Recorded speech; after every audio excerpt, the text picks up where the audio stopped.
I love sports. Sports. This is the Sports Page with Mitchell Williams on 97.3 and 99.3 SuperTalk, Mississippi. Hey, hey everybody, welcome to SuperTalk, Mississippi. Hope you and yours are well. Hope that you had an awesome and incredible Easter weekend. God is good. God is good, and I'm believing that we had a whole bunch of churches, had a whole lot of folk in them.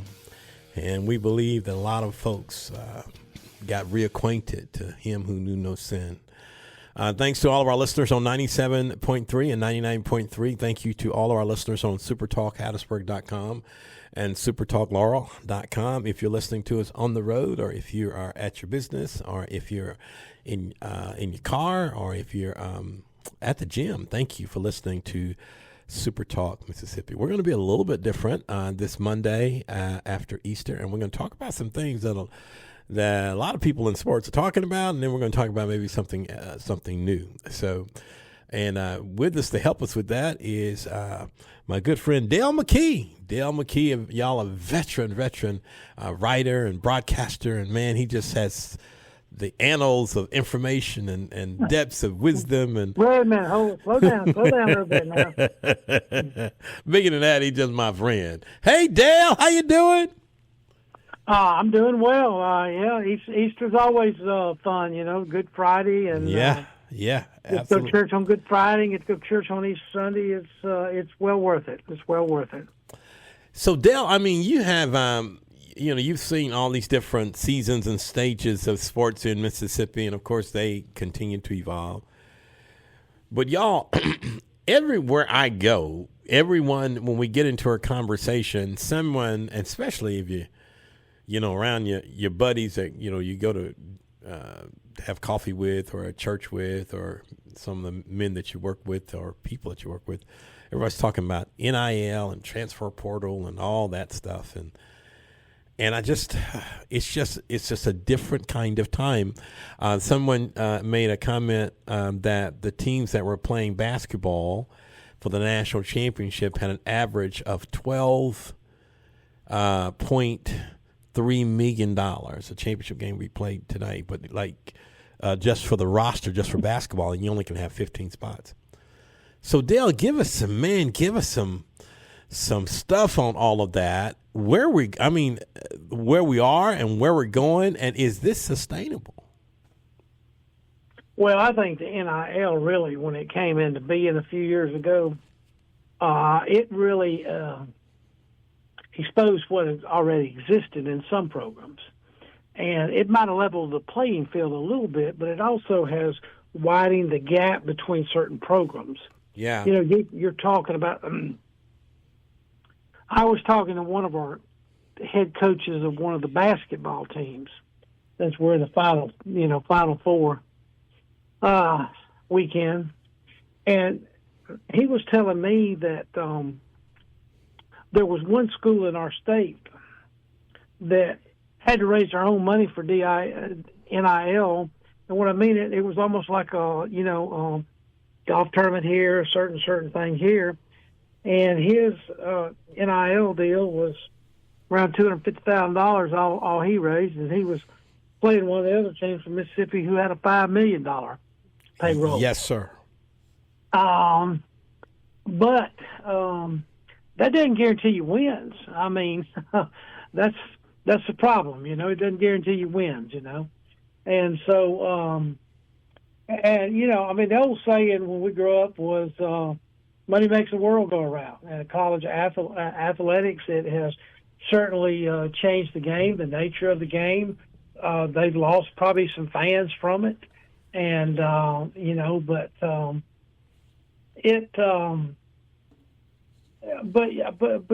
when I was in college, the athletes got $15 a month. Correct. For laundry. Right. For laundry. How can you live on that? They couldn't have a job. If you were on scholarship, you could not have a job except during the summertime. Right. And it's just changed the game a lot. But I kind of enjoyed it a little bit. I was I was following Ole Miss this fall because of their great run, but mostly because of the character of their quarterback. Mm-hmm. I thought he was an outstanding person, individual, and so I was very proud. But I also found out that he was a starting quarterback at Ferris State in Michigan, and I don't think he was making a dime up there. Right. Kind of like Right. And he came to Ole Miss, and they automatically gave him $1 million as a backup quarterback, and this year they're going to give him $5 million. Yeah. So yeah. I mean, and he could have been on the cover of that EA Sports, and that would have got him another $1 million. But his lawsuit has kind of changed some of his finances, but. It's better than going to the NFL and making $1 million. I mean, you can make $5 million in college. Why not stay? Right. So right. but yeah. I think it.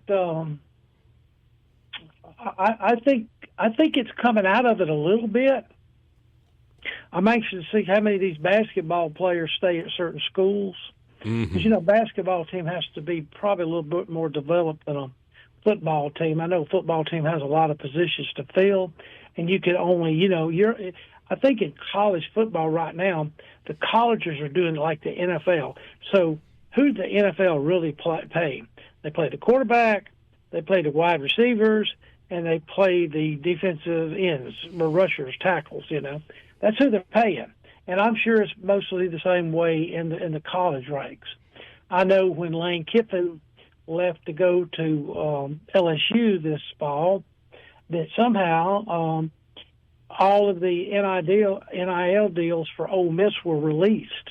Yeah. And what if they were released? Ole Miss lost about 5 or 6 players. So I don't know who did that, and I'm not blaming anybody, but it just, it's like a secret contract, Hey, don't tell anybody what you're making. But, it's changed the game. But I think they've changed some things about it. First of all, the transfer portal is only once a year now. Mm-hmm. And you can't lose your team like even baseball. If you think about this, what they had to go through when it first started. I was talking to Coach Berry one day on an interview, and he said, well, it's really hard in college baseball because the Major League Baseball moved their draft back to July. They used to have it in June during the College World Series. Mm-hmm. So they decided to move it to July. So I'm losing kids in the transfer portal, in the spring or the next year or right after the season ended, I guess baseball was. And then he was losing kids again in July to the draft maybe. And so, it was impossible to supposedly fill your roster, but Southern Miss probably does it better than anybody. Yeah, they are very consistent in what they do. So I think these coaches are pretty smart fellas. I'll be honest with you. I know parents may not agree with them sometimes, or fans. Right. But I'm gonna tell you, they know what they're doing, and they're gonna what the rules are. They're gonna find a way to field a good team. Now if you don't have a good coach, that could be a problem. For sure, right? Yeah, but I think it's good for the athletes to be able to profit from their name and their image and their likeness, and I think too that colleges need to help them more. Maybe offer them a course. I know years ago, University of Kentucky, when any basketball player was signed, they put them in a PR class the first thing to teach them how to address the media and the public and what to say and what not to say. And I thought that was great. And I heard that 30 or 40 years ago. And now I think they need to put them in a class and say, okay, this is your money. This is your money. Okay. You kind of don't need to share it with anybody. If you want to, make something of yourself, put this money up and let it grow, use what you need to use, get what you need, as far as, clothes, food, the basics of, a vehicle, what it's going to be. But, I think I think we have just different boundaries. We're still a little unsettled and uneven in all this. And it may be easier to navigate in the future. I know it's new to all of us, A lot of folks don't like the newness. A lot of people my age do not like this at all. I'm not watching it. I don't care, and all that kind of stuff. I just think it's your home team playing for you, you know. I maybe look at it different, you know, but I think it's here to stay. I don't think it's ever going to go back. I think the athletes, one thing, are going to get paid. They're going to get paid. Right. The future, okay? Right. Now, the eligibility thing, like with Trinidad Chambliss, you know, I think that they need to take a stand and say, you've got 5 years to play forward. Now, I can see Trinidad's argument that he was redshirted his freshman year. He couldn't play a second year because he had an upper respiratory system issue, and he couldn't play at all, and he didn't play, and they didn't document it real well at Fair State because they didn't have to. Right. Dale, hold that point. We up against a hard break. We got to take a little bit of a break, and then we're going to come back, and I want you to keep that point. But also, I want to talk about records. Will we ever see records broken again because of this? So it's just crazy with kids being in a year or two. Anyway, we'll have more on the sports page when we come back. Y'all hang on.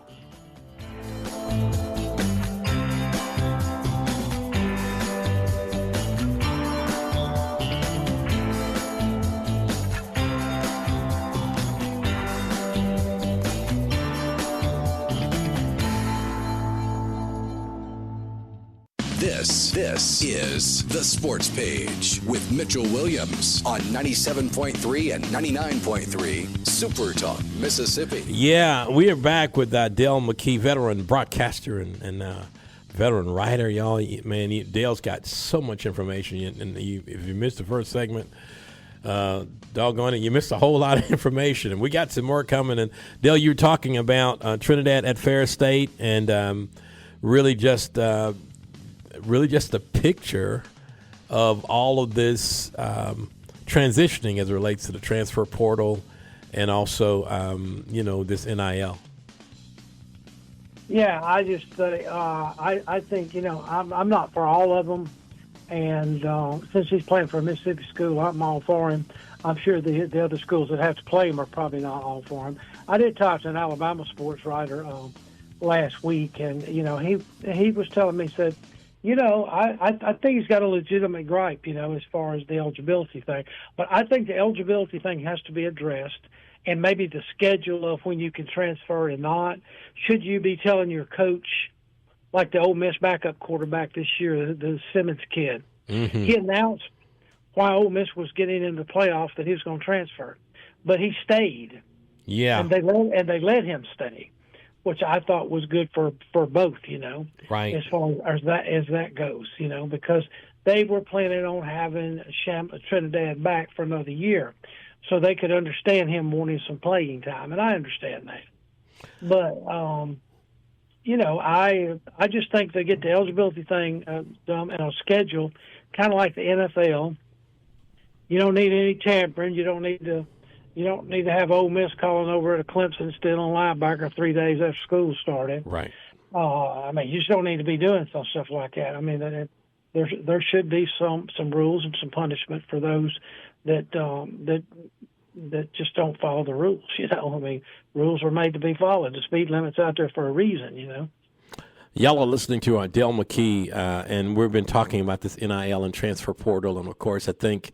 Y'all, with all the transitioning, I heard one broadcaster talk about the elimination of any threats of records because of athletes being at an institution 3 or 4 years and establishing their things. It's going to be hard to break records outside of single season things. But one of the things that we're seeing that we love culture-wise is the rise of college baseball, particularly in Mississippi. Well, we have all of our 3 major teams being ranked in the nation's top 25, and it's not something odd. It's something that we see. But I just want to get your thought on it, Dale. When did this start to evolve? I mean, when did baseball in Mississippi start taking the front seat instead of being the seat that where, it used to be in high school, the assistant football coach was the baseball coach. Well, that's not happening anymore. I mean, we're just different in Mississippi. When did that start to change, in your opinion? Well, I think on the high school level, it started when they hired baseball coaches instead of assistant football coaches. Mm-hmm. I remember when I first started sports writing in Laurel back in 1973. Except for Laurel High School, all the county schools up there played baseball during the daytime. I mean, they'd start at 3 o'clock. Mm-hmm. And as a sports writer, you kind of love that, At least you were home for the meal. Yeah. But I remember the first one, and we all know him. He's a great human being. Bobby Glaze was hired at Laurel High just to coach baseball. Coach Glaze, right. Just to coach baseball. And, it started there. But I really, I really got interested in it, when Will Clark and then went to Mississippi State. And about that time that they did, I don't know if a lot of you remember this, but ESPN was just starting. Well, they needed programming. So they came to college baseball, and Mississippi State was supposed to be really good. Well, we got to see about 10 or 12 Mississippi State games on ESPN that year. And it just started, and then Mississippi State went on that great run, went to the World Series and things like that. I think it started blossoming from there. And then when, and Ron Pope was such an ambassador, he was kind of like Skip Bertman at LSU. Mm-hmm. He played anybody. And what I mean by that, Delta State wanted to play him. He played at Mississippi College, William Carey. I remember they come down here and play William Carey. They come down here and play Southern Miss. They were playing everybody in the state because he wanted this state to become a baseball state. And it started slowly. And then the other colleges started looking at it. I mean, Old Hill Denson, he worked he worked his tail to a bone, and he would do anything. He'd sell programs before the game. He just started going and I think it just kind of transformed into the 2000s when Ole Miss went out and hired Mike Benico, or what his name is at Ole Miss now. Mike Bianco, yeah, Bianco. And I mean, and now every Division I team has a tremendous coach. And then you got programs like William Carey, and you got programs like Delta State. Of course, Delta State was always good because Coach Ferris, he used to beat up on the big boys. He would get all the talent because he was giving full scholarships when Ole Miss and them were giving like 10%, Will Clark they had a baseball clinic in Laurel called the Rod Gilbert Clinic every year. Yep. And Will Clark says his final year of scholarship was 60% at Mississippi State. And I don't know how much scholarships are worth now, but with NIL, I'm sure it's a little bit different. It's just a lot of things went into it, Coach Ferris, having his good teams. And then you had Mississippi State hiring Ron Pope. And then you had Ole Miss hiring. And then you had USM hiring Coach Denson. Yeah. Hill. Yeah. And and then you start evolving, and then high school started really going into, not many high school baseball coaches in this state that are head coaches actually coach football position. They may go over and sit on sidelines and take stats or chart how far the punter punted the ball, how long it was hanging down. But they're not on staff during the week. They're practicing baseball, and more kids are emphasizing baseball, which I don't agree with, and that's another subject. I think you ought to play every sport you want to in high school. No, you shouldn't concentrate on any of them. Now, you may be better than some. I talked to Brian Dozier the other day, and I mean that's the first thing out of his mouth. I want my kids to play every sport that they want to play. I think it just makes you a better athlete, And so, and now everybody is getting into that. And the Atlanta Braves came on TV in the late 70s on TBS, and then everybody, started watching them. And then all of a sudden, all these communities like Petal and Laurel and Hattiesburg are building all these sportsplexes because they can make money by people coming to tournaments, And I mean, it's just it's just kind of went like that, And but like I said, when I first started, if West Jones, which is really good at baseball now under Trey Sutton, if they were going to send out a schedule, it wasn't 28 games; it was 12 games. Mm-hmm. and it was Laurel twice, South Jones twice, and Northeast Jones twice, and then maybe a couple other little places down here. But you just didn't put any emphasis on it, And so, and I mean, times were different then. A lot of kids were forced to work. Times weren't as good as they are now. Yeah. And things like that. So it's just a lot that went into that. I don't know if you can pinpoint one. If I had to pinpoint one, I would say Mississippi State hiring Ron Polk and ESPN coming in and starting to televise college baseball games. And then from there, the high schools hiring head coaches just to coach baseball. My goodness, it's just something that how all of it is just so evolved. And, last week we had, even in community college baseball, Dale, East Central's number 1, Pro River's number 2, Jones 3. And it's like even on the community college level for baseball. And I remember not too long ago, as relates to all of those teams, baseball wasn't really the highest. But now, I mean, you go down there, you can get your tail beat bad on any given day. Yeah. Well, I've known that Cam Clark from West Jones is a relief pitcher for USM now. Oh yeah. I've known him since the day he was born, and I can tell you that boy went to Pearl River last year, and he's up there dominating at Southern Miss. I mean, he comes he's in and he closes fire. it. Yeah. He closes it, and he's throwing 94 miles an hour. When I was in high school, if you saw somebody throwing 82, it was very impressive. So I mean, the kids are getting bigger and stronger, and I mean, they really got a great weight program down at Southern Miss. I know for sure. Yeah. It's just, I mean, the world changes and things get better, and then sometimes you go through a lull. I know we talk about records, or you want to talk about records, but I just know that Ole Miss sold out this weekend in Oxford, and Southern Miss sold out 3 games in Hattiesburg when they played Alabama, and Ole Miss and Mississippi State, and I'm glad they all got to play each other. I wish they'd play on campus instead of playing in Jackson. Don't tell the folks in Jackson that. I agree. I'd like for each of them to have a 3-game series with Southern to start the season. And, I mean, and Mississippi State just showed out against Vanderbilt. No, I tell you what, I mean, they're just all the talent. We got one more little bit of a break. I want to talk about a few more minutes. I want to talk to you about that in a little bit when you talk about Mississippi State and the local talent that you're seeing on these teams. Hold tight there, Dale. We'll be right back.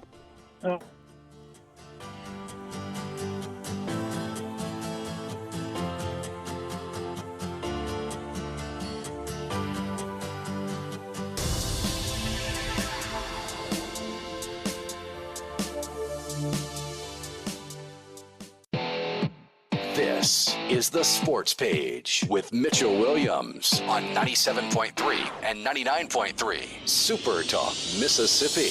Welcome back to Super Talk, Mississippi, y'all. We have been talking on this Monday after Easter about baseball and how baseball has basically been the talk. You've got some national championship games that are going to be played. National championship will be played on tonight for college basketball, but baseball ain't missing a beat as it kind of goes forward. And Dale, I wanted to ask you, one of the things that we're seeing, we're talking about our community colleges being so well, but also on these rosters that we're seeing, maybe even through community college and all, we're seeing a kid from Purvis, we're seeing a kid from West Jones, we're seeing a kid from Sumrall, we're seeing a kid from some of our local schools on some of the best teams in America, and they just happen to be in Mississippi. Oh, that's definitely, I just know the 2 names that popped in my mind playing Mississippi State are Jacob Parker from Purvis. And, yes, sir. And Maddox Miller from Oak Grove. And, of course, they also have a kid played at Jones Junior College last year, Gatlin Sanders, who is I think he's just a senior infielder for them. Played up there, but they've got JUCO kids at Mississippi State from Pearl River. I know they've got the Patrick Spencer that played at Pearl River last year, and they've got the kid from Jones, and they They've got kids from Itawamba. I was looking at their roster earlier, and Meridian Junior College. So, they just shared it, And, of course, Southern Miss got, as far as my expertise on it, I don't know everybody in the area, but I just know that they have a couple from West, a couple from South, one from Stringer. Mm-hmm. So, they've got some local kids on there, too, and I'm sure that they have some others. I think they have don't they have a pitcher from Sumrall, too? That's correct. Yep. Yeah, and he's a pretty good pitcher, too. So, they've got, I love this area, and Southern Miss has just done such a wonderful job. I asked Brian Dozier, I said, how did you get from Fulton, Mississippi in 2005 or 6? How'd you get from Fulton, Mississippi to Hattiesburg? And he said, Dale, I've never been to Hattiesburg. Mm-hmm. I knew they had a decent program, but he said, when you grow up in North Mississippi like I did, it's either State or Ole Miss. And he said, I was a big Mississippi State fan, and I wanted to really play for Ron Polk. And he said, but, I didn't talk to Ole Miss. He said, I talked to Oklahoma, maybe one of the Oklahoma's teams, and he did talk to Pope, but, Pope said he was looking for a power-hitting shortstop. And so, at that time, Brian he hadn't hit many home runs, and he was 150 pounds soaking wet, he said. So, so anyway, he said he was out in Oklahoma, of all places, and he's playing in like an all-star game, a Mississippi team that was out there as an all-star team. And he said these two guys from Southern Miss walked over to him. One of them was a guy named Scott Berry, and one of them was named Lane Burroughs. And he said he made some great defensive plays, and they needed a shortstop. So they called Corky back, and they said, hey, we got to get this boy out for a visit. Well, he came down, he fell in love with Hattiesburg, and he's still here. And that was 20 years ago. And by the way, the kid that couldn't hit the home runs, he hit 192 in the major league. Sure he did. That's exactly right. Right. Yeah. And the thing about it, Jason, he played 8 or 9 years in the majors. Jason Hayward, who just retired, came up through the Mississippi Braves and Atlanta Braves. He was a home run hitter. He played 13 seasons in the majors. I think it was 13 or 16. I'm not sure. He had 186 home runs. So I think Ron Polk made a mistake on that boy. Yeah, and it'd be one of probably the very few he has made in terms of evaluating talent. Amen to that. There's no doubt about that. Well, Dale, I tell you, my goodness, we could talk. I tell you that you. So, as we finish up, so what do you, going forward? I know we got all our high schools and our community colleges and stuff. Can you imagine us maybe, and like the Pearl River softball team's like number 1 and the Jones softball team's like number 3, and we have. Can you see national championships possibly in D1 baseball and maybe and community college baseball and softball to come to Mississippi this year? Is that a possibility? Well, I think Mississippi State went to a different level last week, so I'm not going to count them out for sure. But there's some good teams out there. I know UCLA's out there, and UCLA's one of the teams that barely beat State at the first year. But I think State's got a good thing going. I think Ole Miss is in a slump. They can't score runs right now, and they're going to have to get that fixed quick because in the SEC. Everybody you play every weekend, especially if you go on the road like they do to Florida this week. Yeah, it's going to be tough on them. And Southern Miss, they seem to play 2 good games over the weekend, but there's always one game that they just are right now not hit on stride. And I guess there was a red flag up after the one of the games that they played. I want to say it was Nicholls State, and they changed the starting pitcher on Friday night. That kind of raises a little red flag. So I think, but Southern Miss does something that a lot of teams don't do. They go on a 15-game winning streak.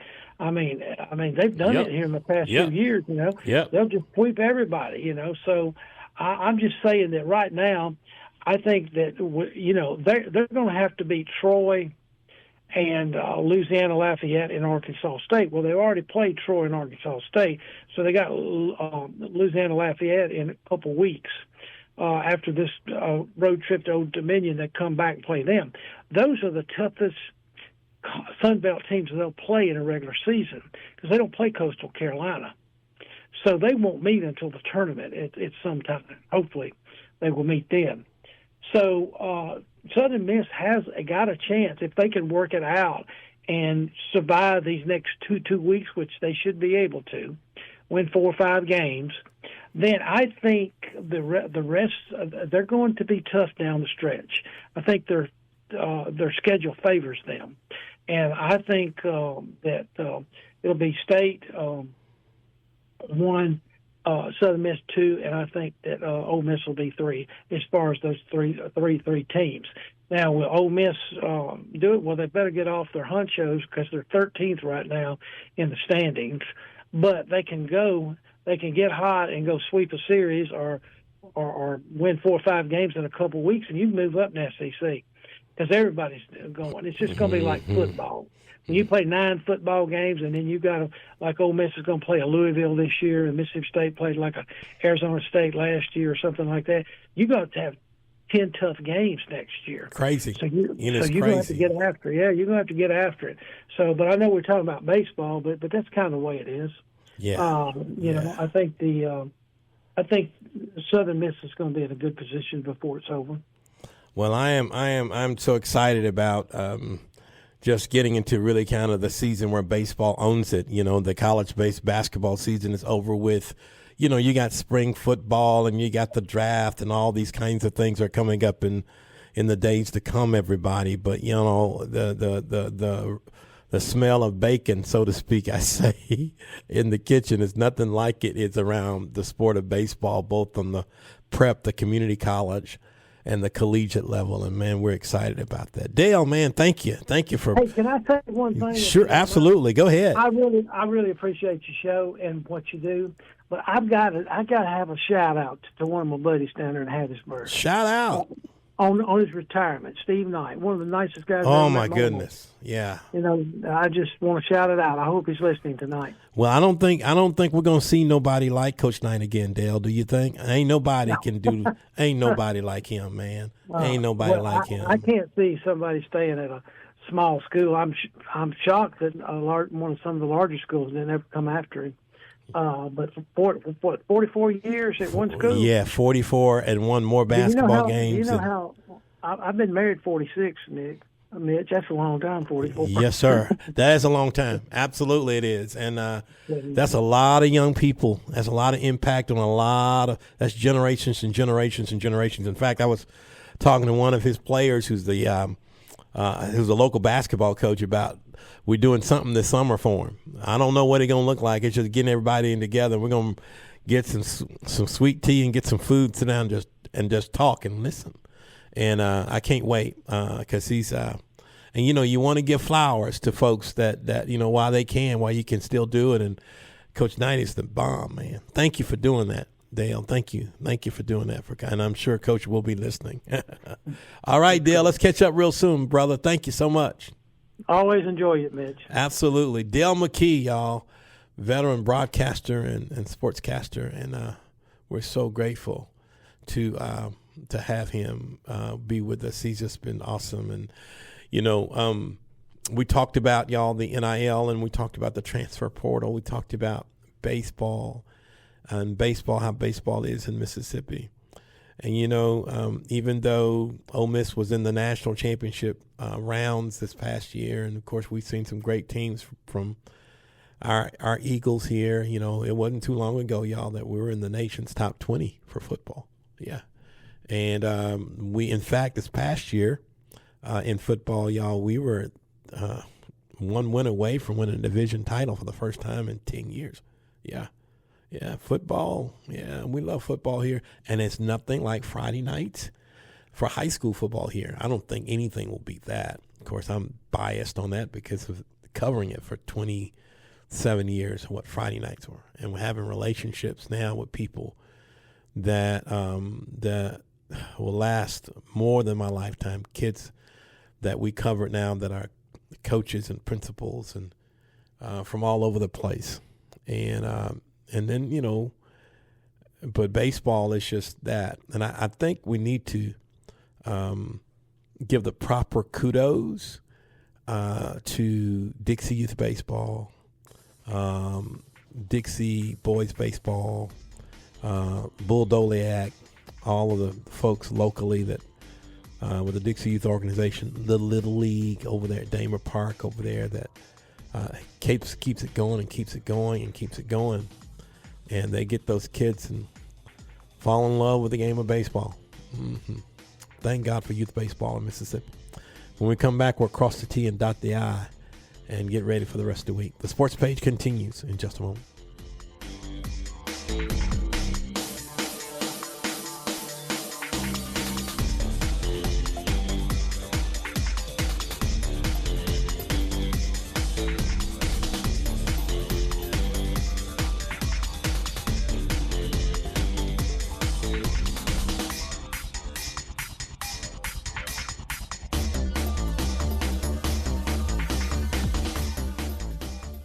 This is the Sports Page with Mitchell Williams on 97.3 and 99.3 Super Talk, Mississippi. Hey, welcome back to Super Talk, Mississippi. First, I want to thank everyone who came to the FCA Good Friday Breakfast of Champions. I want to thank the staff at the Lake Terrace Convention Center. I want to thank Mrs. Michelle Gagliano, our administrative assistant, Pastor Chuck Gagliano, her husband, our local FCA team of volunteers to pull this off. I mean, it's been a unique year in an economically challenging year for a lot of folks, and inclusive of nonprofits and churches and everybody. But we're going to get through it, and we praise God for everybody who came and was a part of that, and we hope that everybody had an awesome, incredible Easter.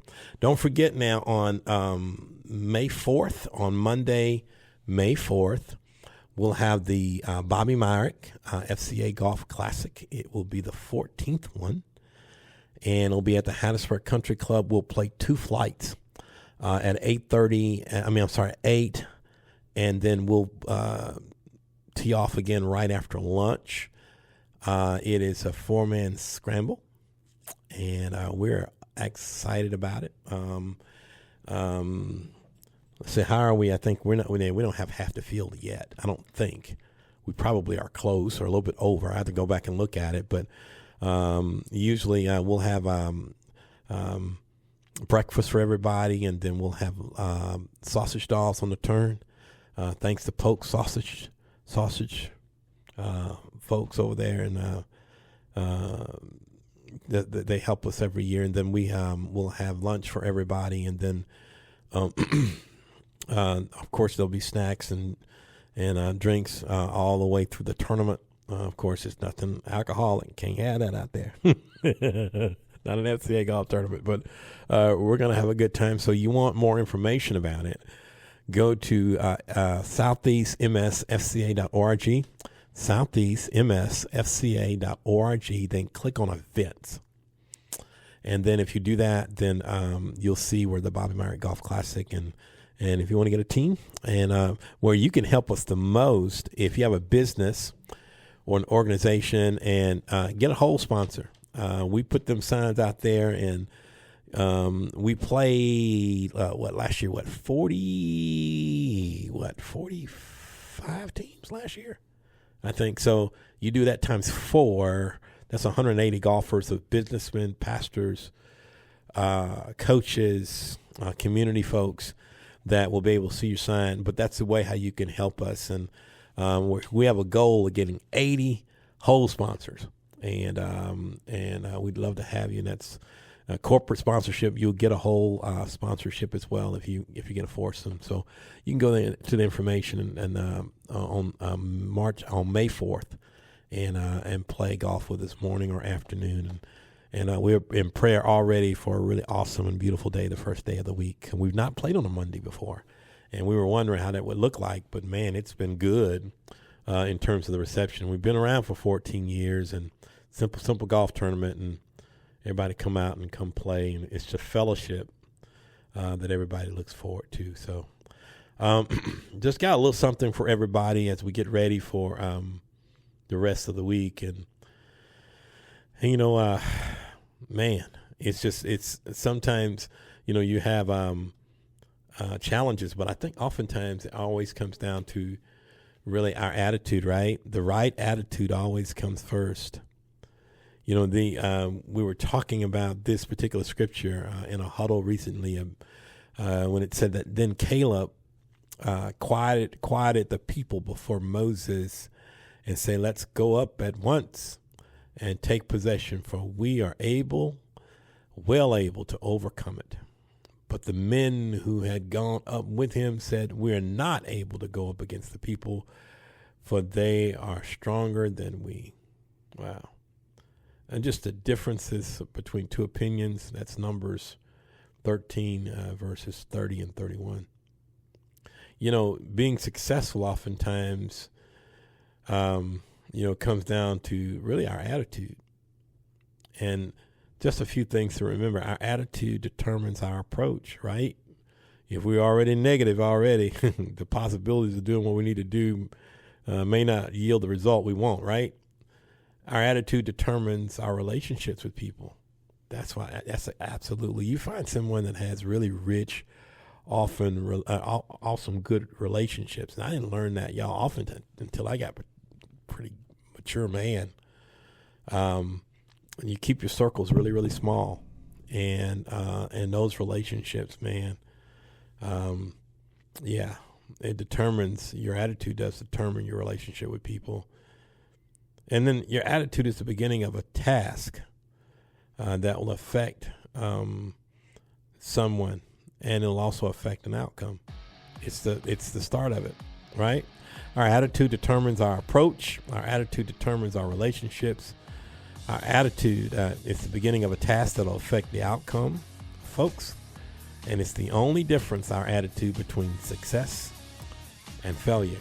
I believe that. Numbers 13, everybody, verses 30 and 31.